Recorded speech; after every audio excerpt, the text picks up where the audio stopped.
Assalamualaikum warahmatullahi wabarakatuh. Selamat pagi dan salam sejahtera. Bertemu lagi dengan Bu Puji pada mata kuliah Discrete Mathematics 1 atau Matematika Discrete 1.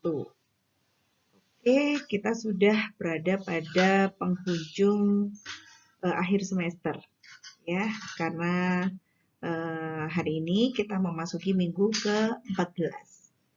Seperti yang sudah saya utarakan di awal, sebenarnya untuk materi matematika diskret 1 ini kita sudah habis gitu ya.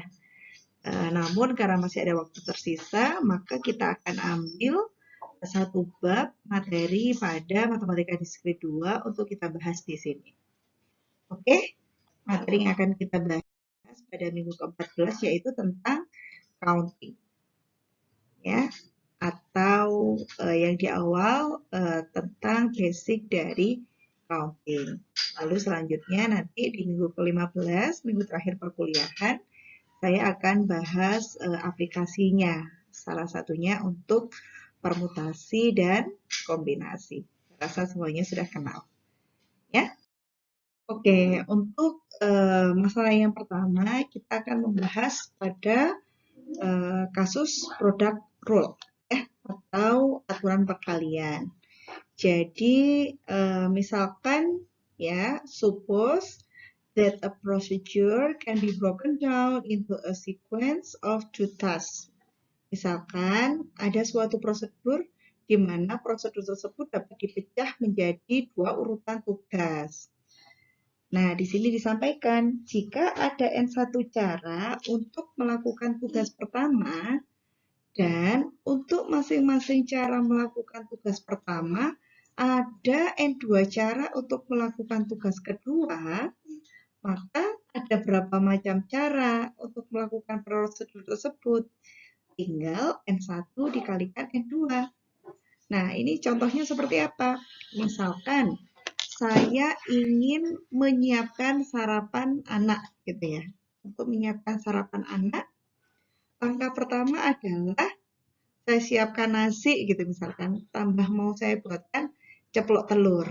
Nah, ini kita anggap N1. Saya mau melakukan ceplok telur. Nah, N2-nya itu apa? Ternyata ceplok telur pun itu juga masing-masing orang memiliki cara yang berbeda gitu. Misalkan orang yang pertama bisa nih sebelum nyeplok telur, karena ini untuk anak gitu ya, kita nggak mau coba-coba gitu ya. Telur yang akan diceplok, dipecahkan dulu, diletakkan di mangkok untuk dilihat apakah kualitas telur tersebut masih bagus atau tidak. Setelah itu, jika bagus, maka kita taburi garam di mangkok tersebut atau ditambahkan penyedap rasa mungkin, lalu kemudian kita goreng di penggorengan. Namun, orang yang lain misalkan bisa juga karena saya percayalah ini adalah telur yang baru dibeli. Maka langsung saya ambil telur dari kulkas, saya pecahkan di atas penggorengan, penaburan garam dan penyedap misalkan di atas penggorengan. Nah, sehingga itu kan sebenarnya cara yang berbeda dengan tujuan satu, menyiapkan sarapan untuk anak, di mana sarapannya adalah telur ceplok seperti itu.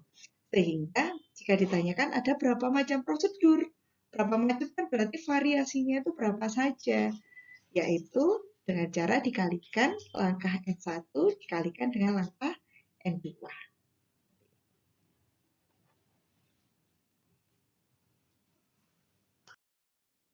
Nah, di sini saya berikan contoh ya, sampel 1. Misalkan sebuah company di mana company tersebut memiliki dua pegawai ya.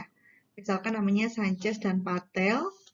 Nah, company tersebut menyewa satu halaman, satu lantai ya, satu lantai gedung dengan 12 office, 12 ruangan gitu ya. Ini saya rasa seharusnya rekan-rekan sudah tahu ya, misalkan kita kayak di yang Jawa Pos itu Grapena ya, Jawa Pos Grapena ya. Itu kan ada masing-masing lantai itu kan perusahaannya beda-beda.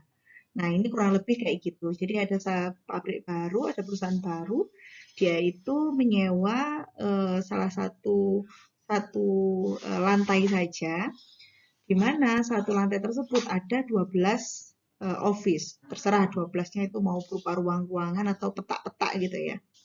Nah, karyawan pertamanya itu ada dua, yaitu Sanchez dan Patel ini. Pertanyaannya, berapa banyak cara yang bisa dipergunakan hanya untuk menempatkan Sanchez dan Patel ini? Kira-kira dia itu diletakkan di mana aja ya? Wah, ini kayak berasa kok kurang kerjaan banget ya, mikirin tempatnya Sanchez dan Patel. Nah, dalam beberapa hal ya, hal sesimpel ini itu perlu dianalisis dengan cermat ya, karena bisa jadi jika ada kekeliruan itu hasilnya fatal seperti itu. Makanya kita perlu iklan ya, mempelajarinya di sini. Oke. Nah, oke. Nah, solusinya seperti apa gitu ya? Prosedur untuk menempatkan si dua employee tadi ya, Sanchez dan Patel, untuk menempati 12 macam office tadi bisa dilakukan dengan cara kita ingat ya, definisi ini di SMA sudah pernah dipelajari. Berapa poin yang akan kita bahas? Karena di sini yang kita bahas adalah 2 poin ya, yaitu dua orang employer, ya 2 orang karyawan yang akan ditempatkan tadi. Sehingga kita buatnya 2 kotak. Kalau misalkan kita akan menempatkan 5 macam karyawan, berarti ini akan ada 5 macam kotak. Seperti itu. Nah, lalu kemudian berapa? Office-nya kan ada 12. Nih, pertama office-nya ada 12. Biasanya itu dituliskannya seperti sifat dari ini. Sifat dari pemfaktoran ya, faktorisasi ya, gini ya. Ini ya, seperti ini. Jadi dia mundur satu. Asumsinya seperti apa? Misalkan pertama ada 12 cara nih. Kenapa? Karena misalkan saya ambil Sanchez bisa diletakkan di office 1, 2, 3, 4, sampai 12. Ya, ada 12 kemungkinan. Lalu kemudian, iklan ya. Oke. Terus, lalu kemungkinan, ketika kita sudah asumsikan Sanchez ini diletakkan di satu office, berarti kan kita misalkan satu office itu sudah ditempati satu Sanchez, satu orang karyawan, berarti kan untuk karyawan yang lain kemungkinan berarti ke 11 office yang lain, ya.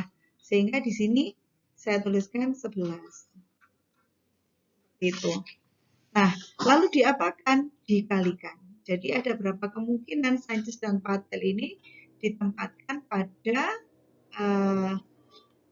sebuah gedung di mana gedung tersebut terdiri dari 12 office. Kemungkinannya sebanyak 12 kali 11 atau sebanyak 132 cara.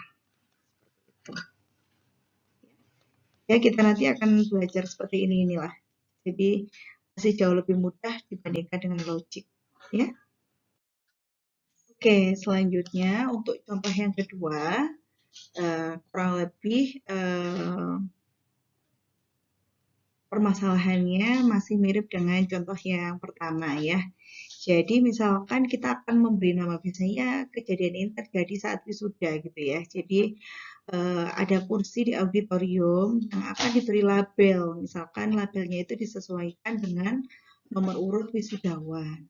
Nah, pelabelannya itu akan dibuat dengan komposisi uppercase English itu berarti A, B, C, D sampai Z itu ya. Itu disebutkan kan huruf English letter ya. Jadi huruf gitu ya, huruf, dan dia mintanya uppercase, jadi yang huruf besar aja. Dimana diikuti dengan positif integer, bilangan bulat, positif yang nggak lebih dari 100. Berarti misalkan ya 1 sampai 100 gitu. Artinya nanti akan ada kombinasi kayak A1, A2, A3 sampai A100 seperti itu ya. Terus B1, B2 sampai B100 dan seterusnya. Nah, pertanyaannya berapa angka terbesar yang sekiranya nanti akan dibuat oleh penamaan kursi tersebut, di mana kita itu pelabelannya itu akan berbeda ya, seperti yang saya utarakan tadi. Jadi nggak boleh ada kesamaan. Maka saya rasa gampang ya. Ya berarti kalau huruf English ya, alias huruf bukan huruf Cina ya. Jadi kita sebutnya itu ya huruf alfabet itulah. Alfabet itu kan huruf Inggris. Jumlahnya kan sebanyak 26 buah. Nah, sedangkan kita diminta mengkombinasikan dengan angka 1 sampai 100. Ya sudah, berarti nanti pelabelannya adalah 26 kali 100, 2600. Berarti nanti ada 2600 label. Di sini berapa? Angka terbesar pada kursi tadi. Kalau misalkan pelabelannya berbeda, ya 2600. Kemudian, contoh yang ketiga. Ada 32 mikrokomputer pada sebuah pusat komputer gitu ya. Jadi kayak lab gitu ya. Nah, masing-masing mikrokomputer tadi memiliki 24 ports. Berapa banyak ports yang berbeda pada mikrokomputer di komputer center tadi? Gampang ya saya rasa. Tinggal dikalikan. Berarti 32 kali 24. Hasilnya adalah 768. Ini mirip kayak misalkan anak Pak Joko sejumlah 6. Masing-masing anak Pak Joko memiliki anak lagi 3. Kan tinggal dikalikan. Ya.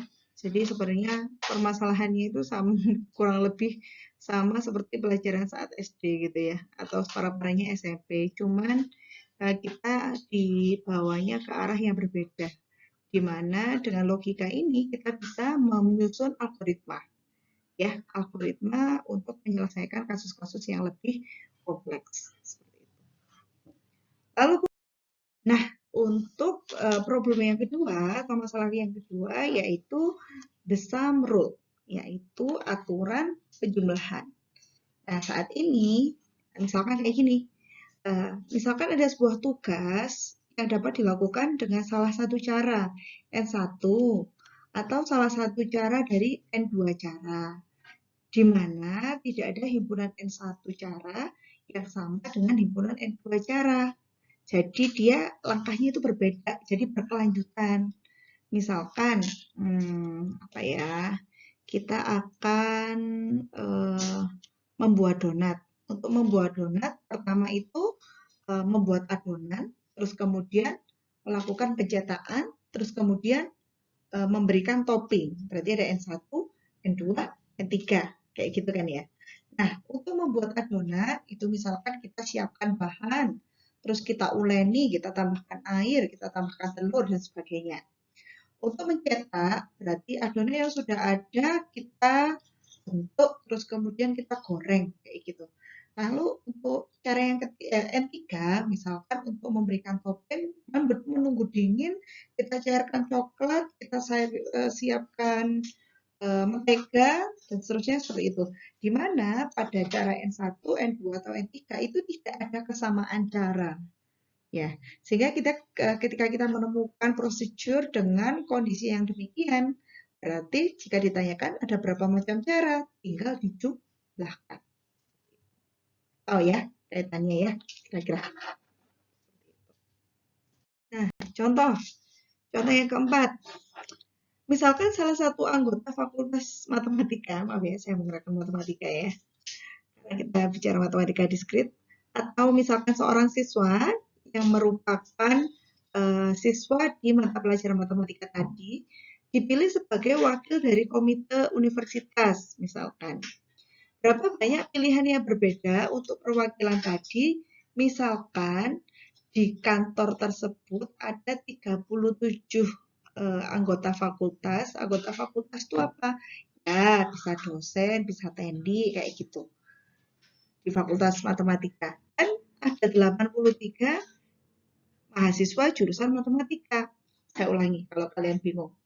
Jadi misalkan ini ada sebuah kompetisi ya, dan dimana dalam kompetisi tersebut kita diminta memilih, mendelegasikan satu orang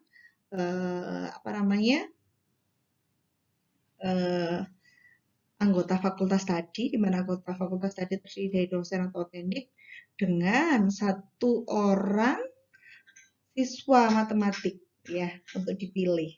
Nah, kalau misalkan di dalam fakultas tersebut ada 37 dosen dan karyawan, sedangkan jumlah mahasiswanya di jurusan tersebut ada 83, ada berapa macam cara untuk menentukan pendelegasian tersebut. Oke? Nah, solusinya berarti gimana?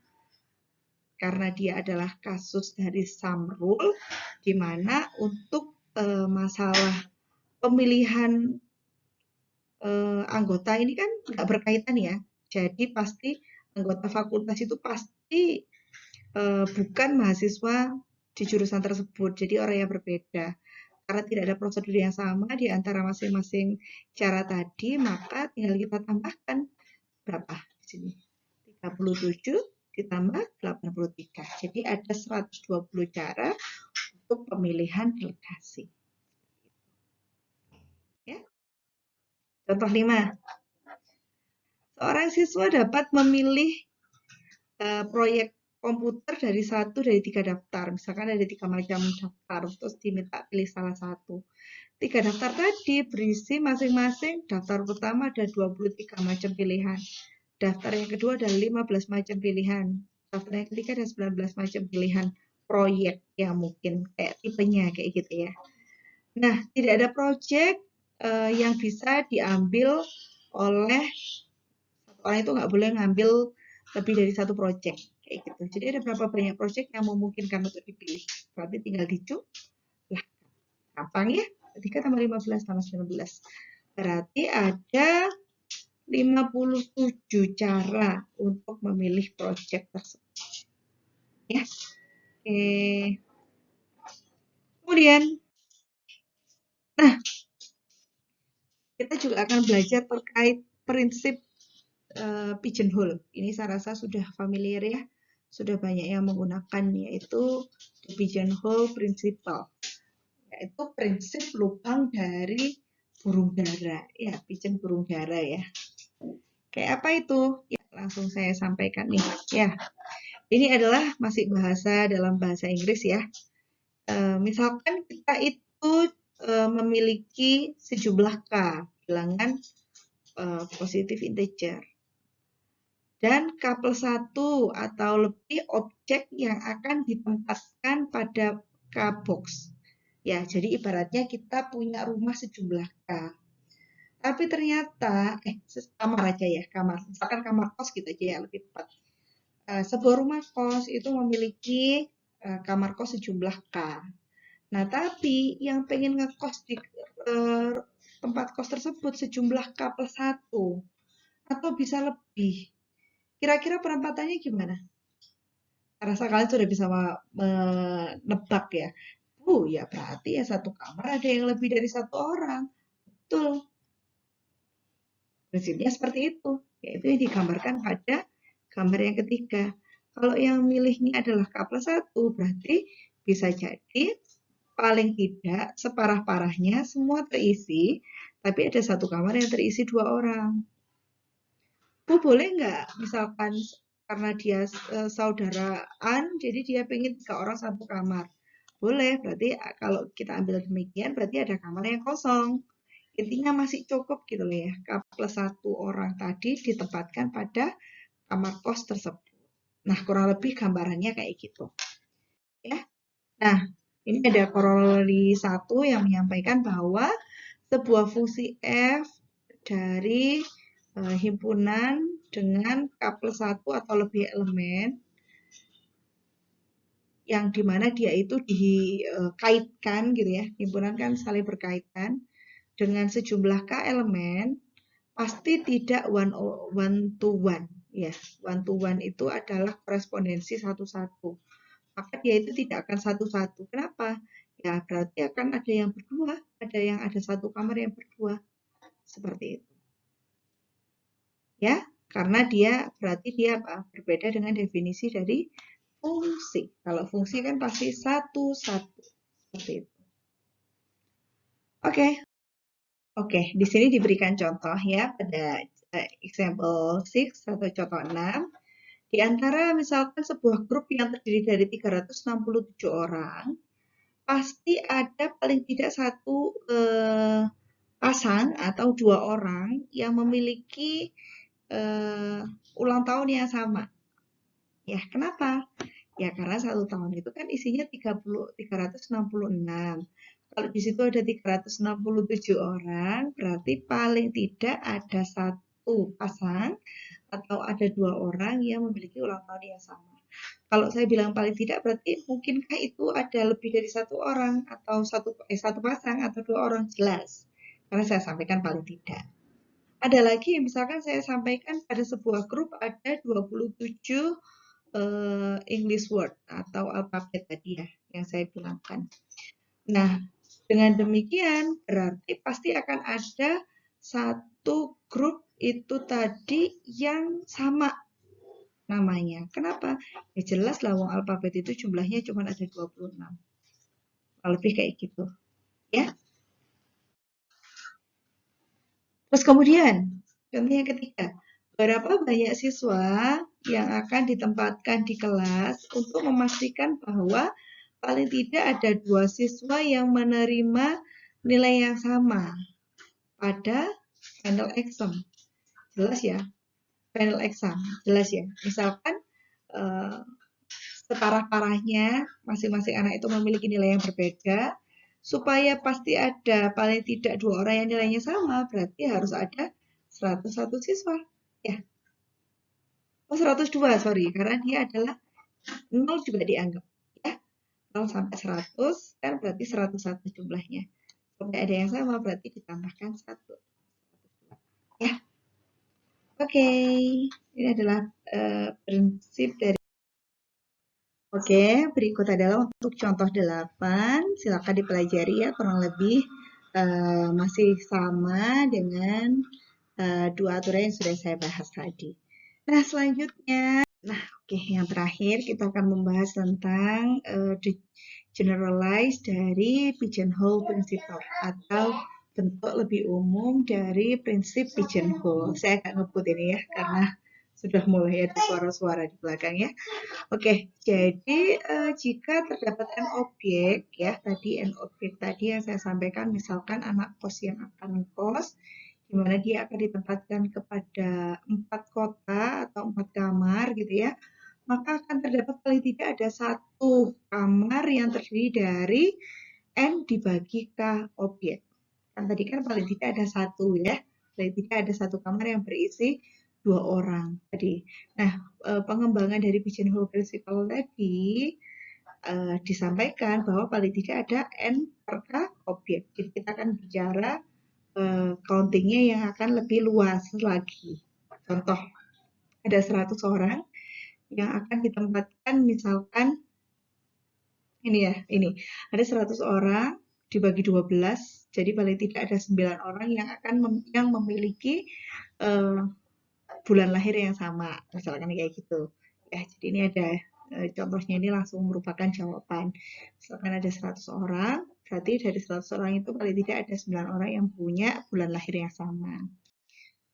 Atau misalkan ini, berapa nilai yang paling kecil dari jumlah siswa yang misalkan memenuhi nilai yang ditentukan oleh kelas matematika diskrit untuk memastikan bahwa paling tidak ada 6, paling tidak ada 6 orang itu yang akan menerima nilai yang sama. Berarti harus ada berapa paling tidak jumlah orangnya, supaya paling tidak ada 6 orang yang memiliki nilai yang sama. Di mana kriteria penilaiannya adalah ada A, B, C, D, dan F. Jadi bukan A, B, B, C gitu ya, tapi A, B, C, D, F. Berarti kita tinggal lihat aja.